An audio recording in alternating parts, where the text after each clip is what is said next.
Hey everybody, what's up? Wing Chun DC. We are tutorial number 5. Today we're going to be talking about the snake-like techniques that you find in Wing Chun. So these are actually really useful and important, particularly in Chi-Sao. So if you look at like the history of kind of snake-like movements, you see them in Shaolin style Kung Fu.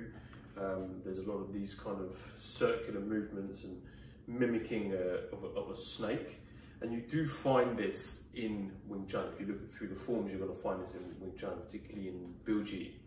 There are some movements that look very much like they derive from snake style Kung Fu or styles of Kung Fu that are quite prevalent, I believe, in southern China. So anyway, there are two parts of this snake-like movement that I want you guys to focus on when you're training. So this is just like a kind of a couple of movements that you can do that will really help you develop, first of all, kind of internal connectedness, number one, and number two, provide you with a really useful way of dealing with attacks down the center line. So when attacks in Wing Chun come down the center line like this, right, so we're always taught in Wing Chun to attack the center line, so that we straight blast basically down the middle, so it comes boom, boom, boom like that, right? Wing Chun punch, you come straight in like this. So to defend that, we're taught to use like a Wu Sao, right? You have your Wu Sao hand out, and that defends against straight punches coming down the middle, okay? But you can turn that kind of into like a snaking-like movement, right? Like this. So when punches come in, you're snaking from one side to the other. So as the punch comes in, you can snake one way, block the other side, block again. So you can keep blocking multiple punches with this snake hand movement like that as punches come down the center. Obviously, it's not going to work if punches come in like this, because then your snake hand would have to be like that, right? Which, I mean, I guess you could do, but you're going to leave yourself far too vulnerable on the side like that. So when your hands move across your body so far, you're crossing over your center line. So this works really for punches down the middle. So when you're practicing this, okay, there are two movements that you see in Bilji. The first one is like this, okay? So it goes, the way that it's traditionally done is like this. You get up and down like that, and then it goes across like this. So not a lot of explanation as to what that really is. I believe that comes from snake style Kung Fu. I also believe it's done incorrectly when you look at it, because it's devoid of structure behind it. So you need to have internal connection behind these movements. So one way of doing this is to just exaggerate them. So let's take this movement here like that, okay? So just with the wrist, there's no leverage or anything behind it, or power.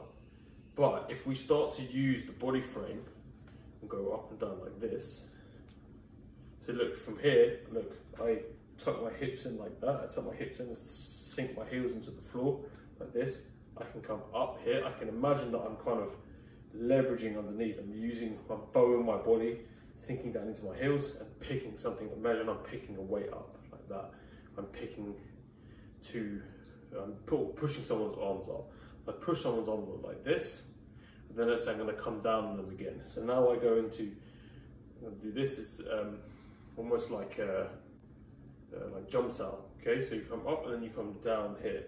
But when you come down, right, you can sink the elbows down as well. So up, down, up, down, up, down, up, down. You can practice one hand at a time. Up, down, up, down. So you see this kind of snake-like movement, but there's actual leverage and connection behind it. Which you need to look where my shoulder is. My shoulders can't come too far forward here, otherwise then my shoulder takes the brunt of any pressure.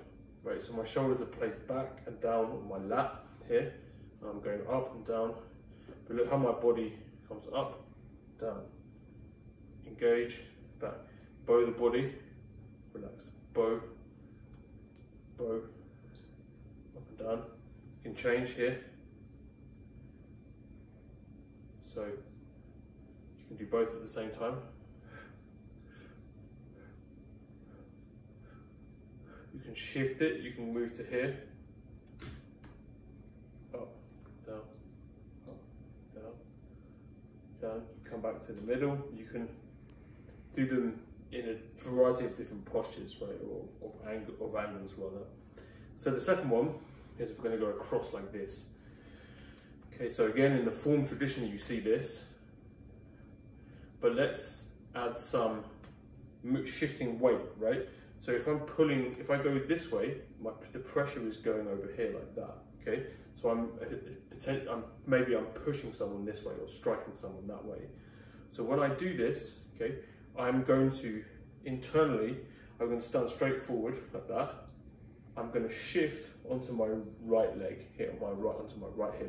So I connect here, and then I'm going to come back into the middle, and then I'm going to shift again onto my left side.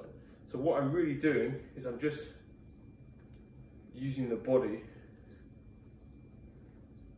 so that I connect here, then I connect here. So I'm connecting here, I'm shifting the weight from one side to the other, connecting one heel to the floor, then the other heel to the floor. So usually we would go through the whole process of shifting the weight, turning the body, connect like that, right? But for this, you don't have time to do that. So you're gonna have to develop this internal, I'm shifting my weight, but I'm doing it without moving my feet, okay? So I'm here, here, here. So and the better I get at it, the more subtle it actually looks. So then it just starts looking like this. I'm shifting my weight. So I exaggerate here, I exaggerate the movement. So look, I connect here. Look, I shift onto this side like that. And I'm shifting the weight here, and I'm shifting the weight here, okay? So I exaggerate to get this snake-like movement. Then it looks smaller and smaller and smaller and smaller. Up and down, same here, smaller and smaller and smaller.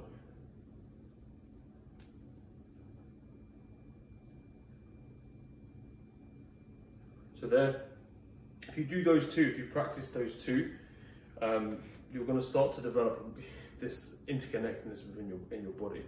And when you're doing Chi Sao, then you'll find yourself being able to move people using this snake-like movements or strike quickly.